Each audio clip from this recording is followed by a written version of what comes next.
Pure sine wave ইনভার্টারের PCB ডিজাইনের এটা দ্বিতীয় ক্লাস। প্রথম ক্লাসে আমরা পিওর সাইন ওয়েভ ইনভার্টারের সার্কিট ডায়াগ্রাম কিভাবে কাজ করে বা কিভাবে ড্রয়িং করতে হয় সেটাই মূলত শিখেছিলাম। এই ক্লাসে আমরা স্কিমেটিক ডায়াগ্রামকে কিভাবে পিসিবিতে কনভার্ট করতে হয় এটা মূলত শিখবো। এর আগেও আমরা পিসিবি ডিজাইনের টিউটোরিয়াল করেছি, কিন্তু আপনি যখন ইনভার্টারের পিসিবি ডিজাইন করবেন সেটা শুধু পিসিবি ডিজাইন করলেই হবে না, বুঝে বুঝে আপনাকে প্রতিটা কম্পোনেন্ট সাজাতে হবে। কোন লাইনে কত এম্পিয়ার কত ভোল্টেজ যাবে সেই হিসাব ক্যালকুলেশন করেই কিন্তু আপনার পিসিবির প্রতিটা কম্পোনেন্ট সাজাতে হবে এবং প্রতিটা লাইনের থিকনেস আপনাকে সেটআপ করে দিতে হবে। আপনার সামান্য ভুলে সম্পূর্ণ পিসিবি ডিজাইনটি নষ্ট হতে পারে, পরিপূর্ণভাবে কাজ নাও করতে পারে, অহেতুক মোসফেট গুলো পুড়ে যেতে পারে, অন্যান্য কম্পোনেন্ট গুলো পুড়ে যেতে পারে। তাছাড়াও দেখা গেল আপনার যে সার্কিট সেটা প্রপারলি কাজ নাও করতে পারে। তার জন্য আপনাদেরকে বলবো ভিডিও টেনে টুনে না দেখে একটু মনোযোগ সহকারে আমার কথাগুলো শোনার চেষ্টা করবেন। শুধু ভিডিও দেখলেই তো আপনি শিখতে পারবেন না, ভিডিও দেখার পাশাপাশি আমার কথাগুলো আপনাকে শুনতে হবে এবং বুঝতে হবে। আপনি যখন বুঝে শুনে একটা ডিজাইন ড্রয়িং করবেন তখন আপনি প্রপারলি পিসিবি ডিজাইনটা করতে পারবেন। আমি চাই আপনারা নিজে নিজেই প্রফেশনাল লেভেলে পিসিবি ডিজাইন যেন করতে পারেন বা শিখতে পারেন, তার জন্য কিন্তু আমি আপনাদের জন্য ভিডিওগুলো করে থাকি। চলুন আর কথা না বাড়িয়ে ভিডিওর মূল টপিকসে যাওয়া যাক। www.altium.com. What is Altium Develop? Altium Develop is a purpose-built solution for multidisciplinary electronics product creation, combining the best of Altium Designer and Altium 365 into a single environment for concurrent collaboration. It empowers teams, electrical, mechanical, software, sourcing, compliance to build together in one space with shared data, shared context, and shared purpose. Altium Develop is an out-of-the-box cloud platform that removes the friction, cost, and silos the slow teams down. Designed especially for small and mid-sized organizations, it enables effective co-creation without the overhead. Benefits for electronics development teams: continuous insight, co-creation without constraints, the peer-powered network. Capability: project management, requirement, design, supply chain, manufacturing, engineering managers, system engineers, electrical engineers and PCB designers, procurement teams, manufacturing teams, regulatory teams.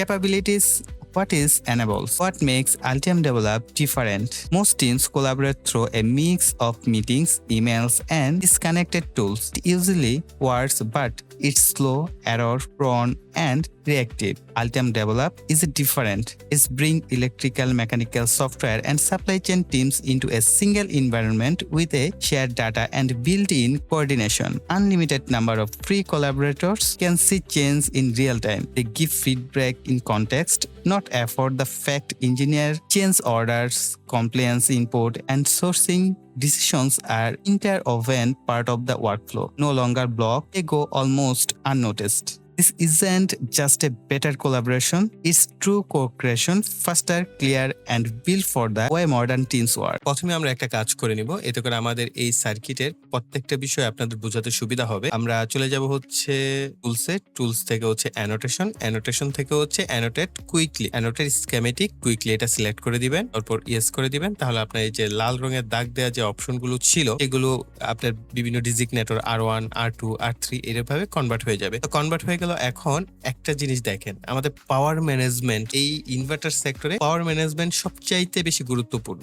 আপনি যদি এটাকে properly না করতে পারেন, এগুলো যে সমস্যাগুলো হতে পারে যে এই যে মোসফেট গুলো আছে, দেখা গেল যে কোনো কারণে এটার যে পরিমাণ এম্পিয়ারের যাওয়ার কথা সেই পরিমাণ এম্পিয়ার যাওয়ার জন্য আপনি থিকনেস দেন নাই। ধরেন এই পথটায় আপনার অনেক চিকন, কিন্তু আপনার এখান থেকে 16 থেকে 30 এম্পিয়ার বা 20 থেকে 30 এম্পিয়ারের মতো একটা পাওয়ার যাবে। যেহেতু ভোল্টেজ কম, তার মানে এম্পিয়ারটা বেশি। 12 ভোল্টের সেকশনে 12 ভোল্ট এখানে দিলেন, কিন্তু 20 থেকে 30 এম্পিয়ার যখন পাস হবে এই লাইনটা তো ওই পরিমাণ পুরুত্ব হতে হবে। যদি ওই পরিমাণ পুরুত্ব না হয় তাহলে এই লাইনটা কি পুড়ে যাবে, অথবা মোসফেটটাও পুড়ে যেতে পারে। সে প্রপার যে পাওয়ারটা তার পাওয়ার কথা সেই পাওয়ারটা না পেলে মোসফেট গুলো নষ্ট হতে পারে, তাই না? আর একটা জিনিস দেখেন, ধরেন ভোল্টেজ সেকশন, আপনি যদি ভালোভাবে ভোল্টেজ এবং এম্পিয়ার সেকশনটা না বুঝতে পারেন তাহলে আপনি যতই পিসিবি ডিজাইন করেন আপনার ডিজাইন কখনোই প্রফেশনাল লেভেলের হবে না। এইখানে দেখেন আমরা LM7805 যে ভোল্টেজ রেগুলেটরটা ব্যবহার করেছি, এটার ইনপুটে আমার যে ভোল্টেজটা আসছে এখানে আমার কিরকম এম্পিয়ারের প্রয়োজন হতে পারে? সর্বোচ্চ 1 এম্পিয়ার। যেহেতু এখানে 12 ভোল্ট আমরা ইনপুট নিচ্ছি ব্যাটারি থেকে, যেহেতু ব্যাটারিটা থাকবে 12 ভোল্টের, তো এই 12 ভোল্টের ব্যাটারি থেকে আমার যখন এই পটটা আসবে, আমার এই পটটা কিন্তু আমার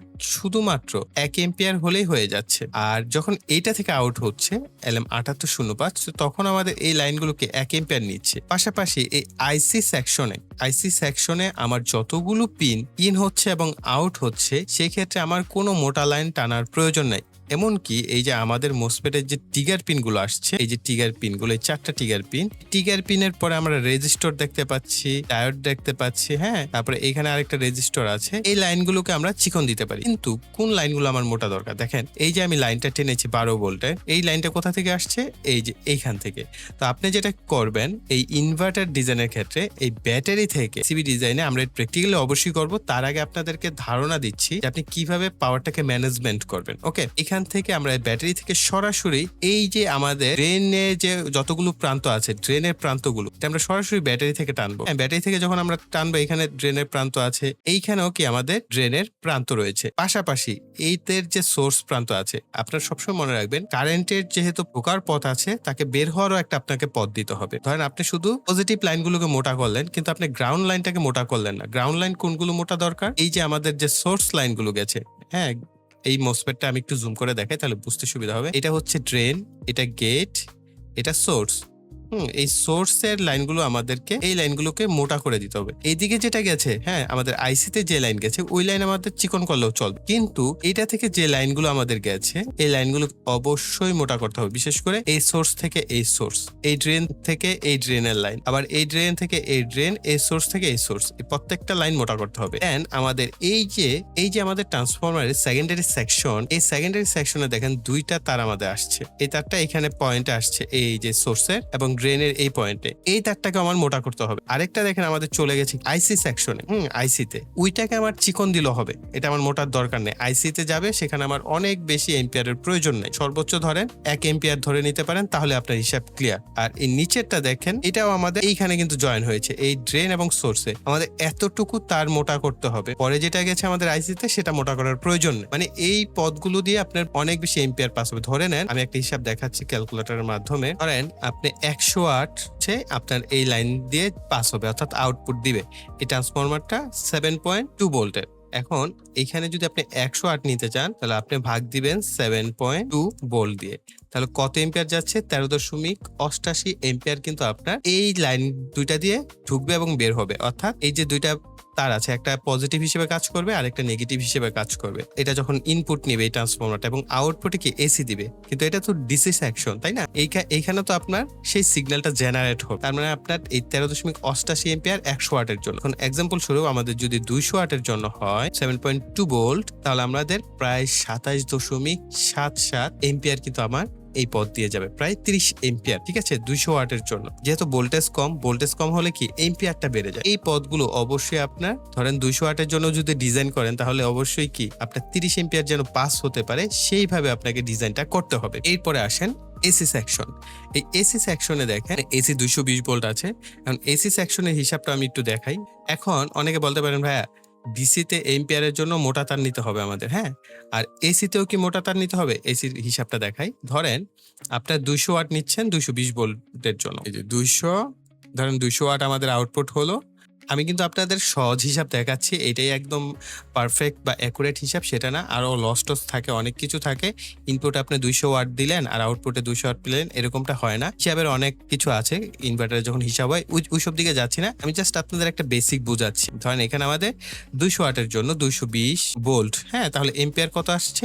দেখেন 1 এম্পিয়ার এরকম 0.9। তার মানে আমরা এটাকে যদি 1 এম্পিয়ার ধরি, বা আপনি 1 এম্পিয়ার থেকে একটু মোটাও নিতে পারেন, 2 এম্পিয়ার ধরেন, 2 এম্পিয়ার যেরকম হয় ওইরকম আপনি কিন্তু সংযোগগুলো দিলেই হচ্ছে, আপনার লাইনগুলোকে মোটা করতে হচ্ছে। তো অন এভারেজ এই লাইনগুলোকে আমরা একটা থিকনেসের মধ্যে নিয়ে আসবো। এই যে এই যতগুলো কানেকশন আছে, কিন্তু এই মোসফেট এবং এই ট্রান্সফরমারের যে প্রাইমারি সেকশন আছে, এই লাইনগুলোকে আমাদের মোটা করতে হবে। আই থিঙ্ক এখন আপনারা এই কনসেপ্টটা বুঝতে পেরেছেন, যেখানে আপনাকে কোন কোন প্রান্তগুলোকে মোটা করতে হবে। আমি আরেকবার রিমাইন্ডার দিচ্ছি, অবশ্যই ড্রেনের যে লাইনগুলো আছে ব্যাটারি থেকে সরাসরি আসবে এই লাইনগুলো। এরপরে হচ্ছে সোর্সের যে লাইনগুলো, অর্থাৎ মোসফেটের যে সোর্স প্রান্ত আছে, এই লাইনগুলোকে আপনার মোটা করে দিতে হবে। এই যে এই প্রান্তগুলো, তারপরে এই প্রান্তগুলো, তারপরে এই প্রান্তগুলো, যেগুলো ট্রান্সফরমার গেছে, এই প্রান্তগুলোকে আমাদের মোটা করে টানতে হবে।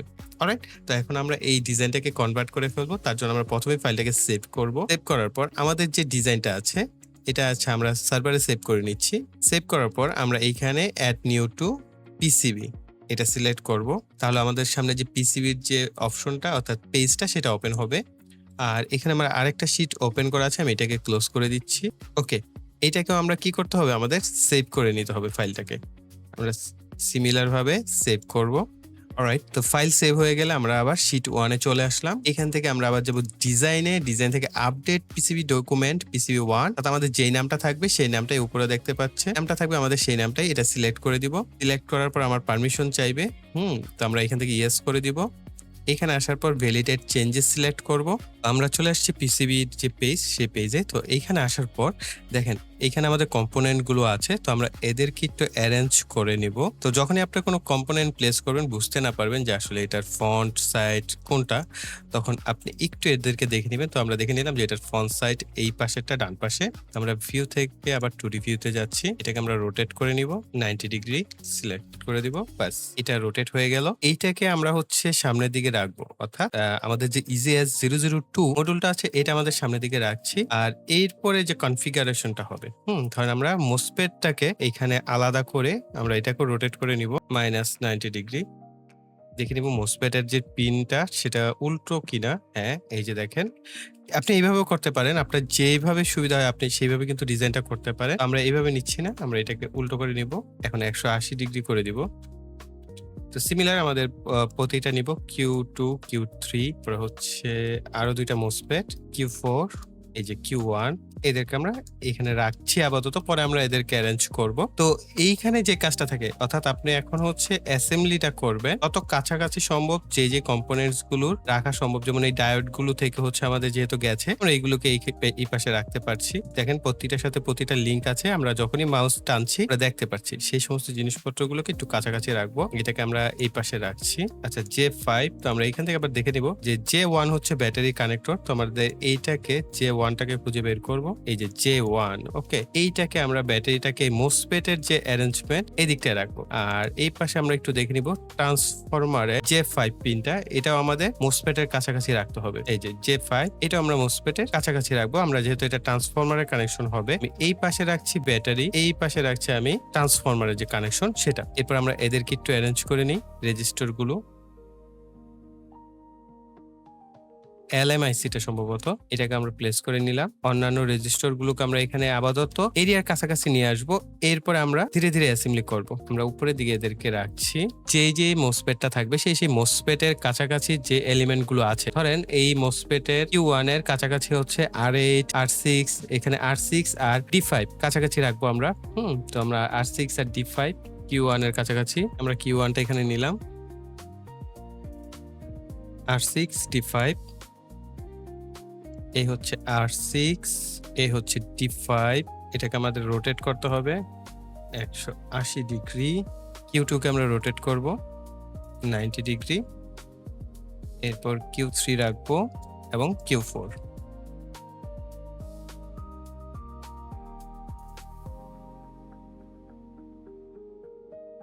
তো সিমিলার ভাবে আমরা অন্যান্য যে মোসফেটের সাথে রেজিস্টার ডায়োড গুলো থাকবে সেগুলোকে একটু অ্যারেঞ্জ করে নিব।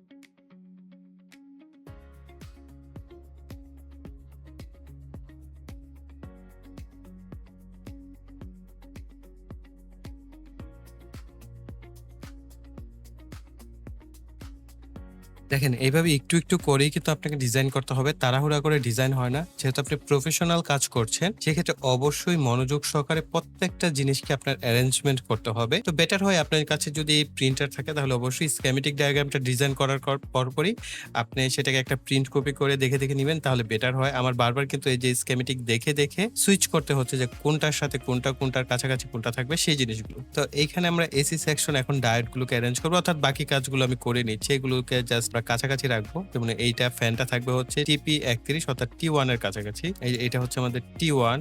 এটাকে আমি এখানে রাখতে চাচ্ছি না, আমি ব্যাটারিটাকে এখানে রাখবো, এটাকে আমি রোটেট করে দিচ্ছি 90 ডিগ্রি। আমরা ব্যাটারি কানেকশনটা পরে করবো একবারে শেষের দিকে, আপাতত আমরা এদেরকে অ্যারেঞ্জ করছি। এটা হচ্ছে আমাদের LM7812, এটাকে রোটেট করে দিই।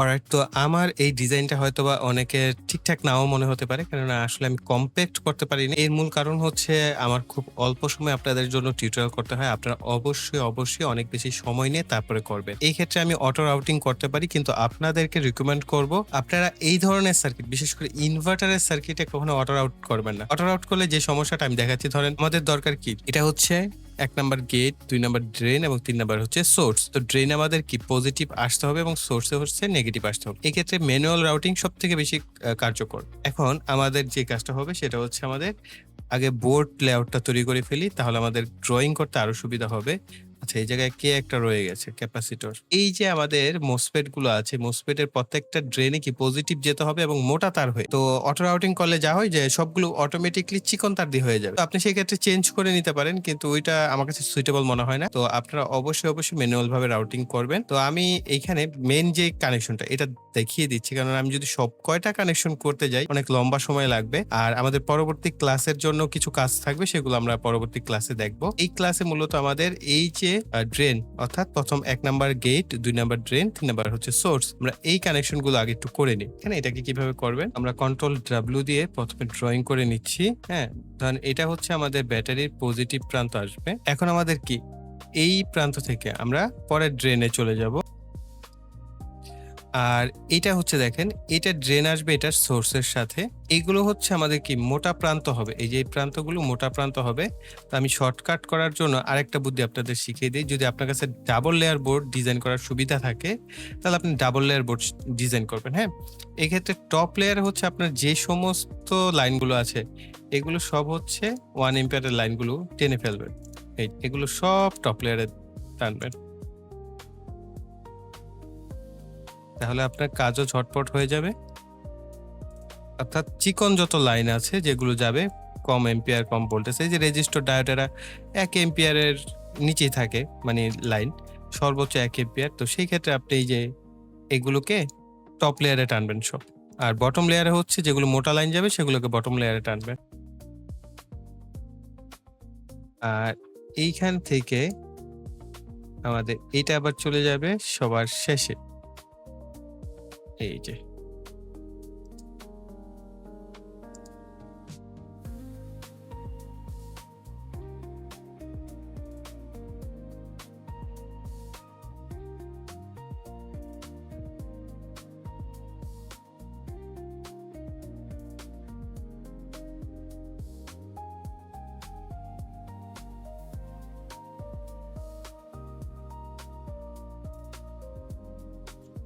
এই জায়গাগুলো কোনাগুলোকে আপনি চাইলে এভাবে মিলিয়ে দিতে পারেন।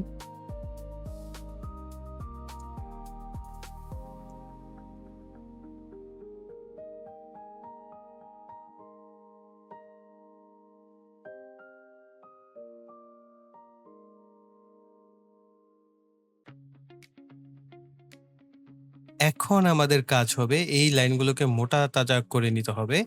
না হয়তো আর কাজ হবে না, তাই না? এই যে এই লাইনগুলোকে আমাদের মোটা করতে হবে। তো ধরেন আমরা এই লাইনটাকে সিলেক্ট করে নিলাম। এভাবে প্রত্যেকটাকে আমরা 30 মিলি করে দিব। শিফট চেপে আপনি সিলেক্ট করতে পারবেন।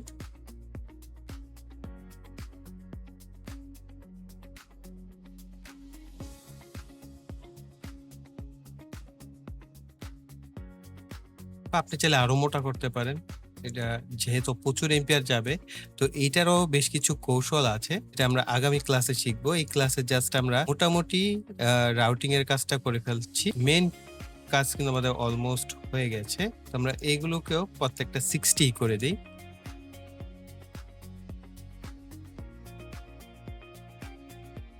ওকে, অন্যান্য আমাদের যে কানেকশন গুলো আছে সেগুলোকে আমরা কমপ্লিট করে ফেলি।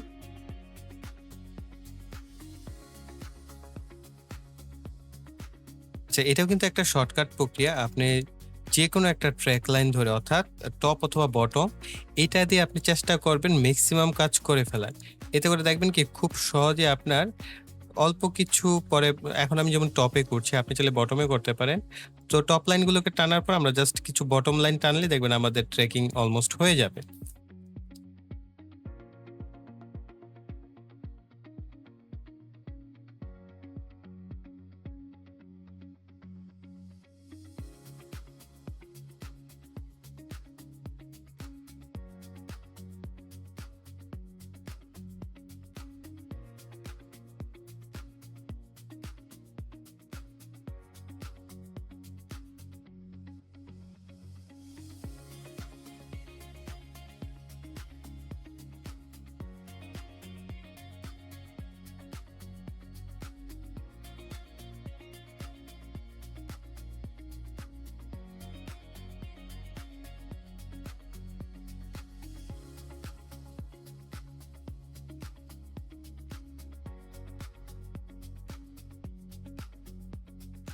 আচ্ছা, যে জায়গায় আপনার মনে হবে যে ক্রস করার প্রয়োজন আছে, এখানে ভায়া অপশন আছে। আপনি এটা প্লেস করবেন। করার পর আ এখান থেকে কন্ট্রোল ডাব্লু, এরপরে বটম থাকলে টপ নিবেন। হ্যাঁ? এখন আপনি কিন্তু টপ লেয়ার দিয়ে আপনি এখানটা পাস।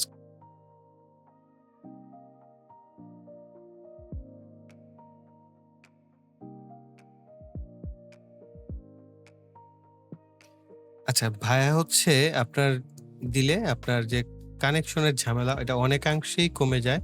আপনার টপ থেকে বটমে সুইচ করা যায় খুব সহজে। তো এই কারণে আমরা ভায়াটা ইউজ করি। তো আমি দেখতেই পাচ্ছেন যে আমি কিভাবে ভায়া ব্যবহার করছি।